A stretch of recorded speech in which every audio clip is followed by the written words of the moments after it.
Fallout continues following the deadly shooting of a man running away from police. He was shot by a Jacksonville sheriff's officer. Thank you for joining us. I'm Jessica Clark. Dejuane Hayden was shot and killed last week, October 10th. And we're going to show you some body camera video that was released Thursday. It shows the moments leading up to the shooting.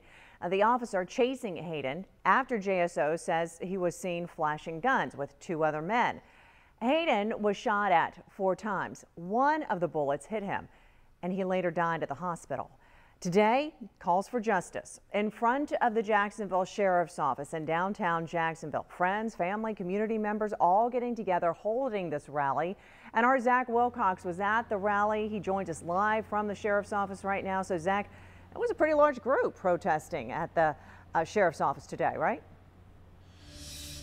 Yeah, Jess, for the better part of an hour, you could hear sounds from these steps behind me here in front of JSO, ranging from a moment of silence all the way up to calls and chants for justice and accountability. The Jacksonville Community Action Committee put this event on, and they were calling for the same thing we've heard them call for after several different officer-involved shootings here in Jacksonville. They want to see a different review process, and they also want to see a community review board that can review what officers, their actions in these kinds of shootings. And specifically with this one, they want to see Officer Bradley Griffiths, the one who fired the gun, to be indicted. Now, Hayden's family arrived just after that with some friends. They were wearing shirts with his face on them, and they took to the microphone to say that they take offense to the way he's been described as a gang member. We heard that officers were watching as several known gang members were flashing guns and swapping drugs, and that's when they approached Detain 2 and Hayden ran.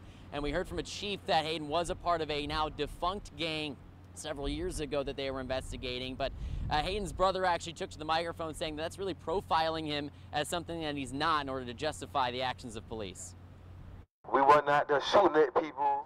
We wasn't killing people. And they not looking for us for no murders and all that. All they talking about, they keep saying gang members. As soon as they see 2, 3 people, more than 2, 3 people, they label us as a gang member. We just a bunch of kids. They're just trying to find our way, just trying to make it. That's all it is. My brother was just scared that they. Right now, the state attorney's office is reviewing Officer Griffith's actions, and then Jacksonville Sheriff's Office will do an internal affairs investigation. We showed the video, that body camera video that you saw, we showed that to our crime and safety expert, who said that he feels the officer was doing what he was trained to do. In downtown, Zach Wilcox, First Coast News, on your side.